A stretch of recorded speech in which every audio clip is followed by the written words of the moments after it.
Good afternoon, good evening, good morning दोस्तों। आज हम सीखेंगे म्यूचुअल फंड कितने प्रकार के होते हैं। वैसे तो ये बेसिक है, बट आपको सब पता होगा कि म्यूचुअल फंड होते क्या है। बट आज हम उसका डिटेल में थोड़ा डिस्क्रिप्टिव सीखेंगे कि क्या होता है म्यूचुअल फंड और वो किस तरीके से इन्वेस्ट करते हैं। क्योंकि अगर आप पैसा लगा रहे हो तो आपको ये पता होना चाहिए कि आपका फंड कहाँ पे और किस टाइप का है और वो कैसे इन्वेस्ट करेगा, उसमें रिस्क कितनी है, रिटर्न कितनी है, और उसमें कोई ज़्यादा रिस्क तो नहीं है। तो हम आज बात करेंगे इस वीडियो के माध्यम से। बट आपसे एक निवेदन है दोस्तों कि अगर आपको वीडियो अच्छी लगी तो प्लीज़ इस चैनल को जरूर सब्सक्राइब कीजिएगा। कम से कम इस वीडियो को दूसरे के साथ शेयर जरूर कीजिएगा, क्योंकि हो सकता है कि उनको ना पता हो और कोई चीज़ उन्हें पता चल जाए, तो मेरे लिए भी अच्छा होगा और आपके लिए भी अच्छा होगा दोस्तों। तो ज़रूर प्लीज़ इतना कर दीजिएगा। तो टाइप ऑफ म्यूचुअल फंड कितने प्रकार के होते हैं आज हम सीखेंगे, और उनके क्या बेनिफिट्स है। देखिए, फर्स्ट होता है इक्विटी फंड।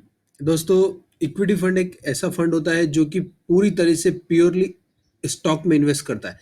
जैसे कि हमारे इंडिया में स्टॉक मार्केट में स्टॉक्स है, वो सारे स्टॉक में इन्वेस्ट, मतलब इक्विटी फंड वो स्टॉक्स में इन्वेस्ट कर सकता है जिनमें वो चाहे। वो फंड, वो कंपनी, वो एएमसी उस फंड में इन्वेस्ट कर सकती है। इसमें कितना रिटर्न होता है? इसमें रिटर्न जो होता है वो भी बहुत ज़्यादा होता है, और इसका जो रिस्क होता है वो भी ज़्यादा होता है। ये मार्केट वॉलेटिलिटी पे डिपेंड करता है ये फंड। अच्छा, ये they can be very rewarding as a long term capital gain और आर एग्जम्प्टेड फ्रॉम देम। देखिए, लॉन्ग टर्म में ये फंड बहुत ही अच्छे परफॉर्मेंस देते हैं। साथ ही लॉन्ग टर्म में इनमें जो इन्वेस्ट किया गया वो कैपिटल गेन के के दायरे में नहीं आता, और वह टैक्स फ्री होता है, मतलब एग्जम्प्ट होता है टैक्स से। सेकंड फंड क्या होता है दोस्तों? वो होता है डेट फंड। अब डेट फंड क्या होता है कि debt funds are primarily invested in corporate और government bond and securities. Company कुछ बॉन्ड इशू करती है, गवर्नमेंट कुछ बॉन्ड इशू करती है। डेट फंड उन फंड में अपना हमारे द्वारा इन्वेस्ट किया गया पैसा उनमें इन्वेस्ट करते हैं। इसमें जो रिस्क होती है वो लोअर होती है, और इसमें फिक्स रिटर्न होते हैं।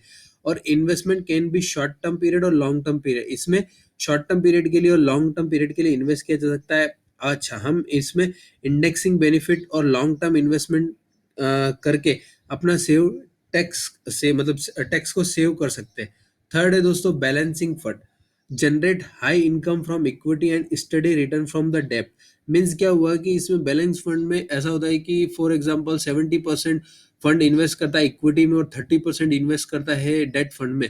तो जो इक्विटी फंड होता है वो हमें हायर रिटर्न दे सकता है, और जो डेट फंड होता है वो हमें मंथली स्लोली स्लोली जो भी उस पर इन्वेस्टमेंट पे रिटर्न मिलता है वो होता है। तो इससे क्या होता है कि रिस्क के सामने हमारा जो इन्वेस्टमेंट डेट वाले इंस्ट्रूमेंट में जाता है वो हमें मॉडरेट यानी संतुलित कैटेगरी में लगता है। इसमें हमें ज़्यादा रिस्क नहीं होती है और हमारा जो पैसा है वो बैलेंस हो जाता है।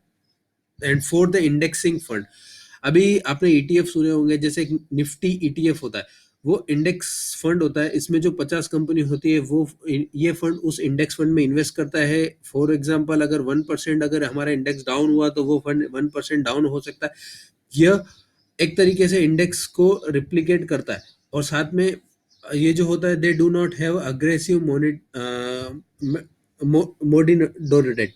अच्छा, रिस्क जो इन्वॉल्व होती है इसमें प्रोपोर्शनेट और fluctuation of index it's follow. जैसे मैंने आपको बताया कि जो रिस्क होती है वो जैसे इंडेक्स अप होगा वैसे हमारा फंड अप होगा, जैसे डाउन होगा हमारा फंड डाउन होगा। इसी प्रकार की रिस्क होती है। अच्छा, गिल्ड फंड क्या होता है दोस्तों कि गवर्नमेंट की जो सिक्योरिटीज होती है उसमें ये फंड निवेश होता है। इसमें रिस्क बहुत कम होता है क्योंकि गवर्नमेंट में इन्वेस्ट किया जाता है, इसलिए इसे गिल्ड फंड कहते हैं। अच्छा, वैल्यू मतलब पैसा डूबने की रिस्क कम होती है दोस्तों। Value of this fund unit जो होती है वो मार्केट वॉलेटिलिटी पे डिपेंड करती है, और जो रिस्क रिटर्न रेशियो होता है वो सेम इक्विटी की तरह हाई और हाई होता है इसमें। तो अच्छा, next is a global fund. Global fund investment assets outside India. जो ग्लोबल फंड होते हैं उसमें हमारे यहाँ की एएमसी बाहर के देशों में पैसा इन्वेस्ट कर सकती है। अगर आपको बाहर के देशों की जो रूल्स रेगुलेशन और वहाँ की इंटरनेशनल मार्केट का आपको अंडरस्टैंडिंग है, स्पेसिफिक कंट्री में क्या रिस्क चल रही है और क्या रिस्क इन्वॉल्व हो सकती है और क्या टाइप के बेनिफिट्स से देश की जो ग्रोथ है वो हो सकती है, अगर आपको पता है तो आप इसमें इन्वेस्ट कर सकते हैं।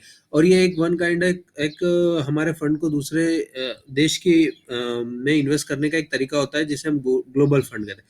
फंड ऑफ फंड, एक होता है fund of fund are invested in mutual fund instead of asset directly. जो फंड होते हैं, फॉर एग्जांपल कोई एएमसी है, वो किसी दूसरे फंड के एएमसी में इन्वेस्ट करती है, उसे वो फंड ऑफ फंड कहते हैं। और जो इन्वेस्टमेंट इन diversified along mutual fund rather than market instrument, ये जो क्या करते हैं, ये अपने फंड को उन फंड में इन्वेस्ट करते हैं और अपना जो पैसा होता है उसको डाइवर्सिफाइड कर देते हैं, जिससे रिस्क कम होती है।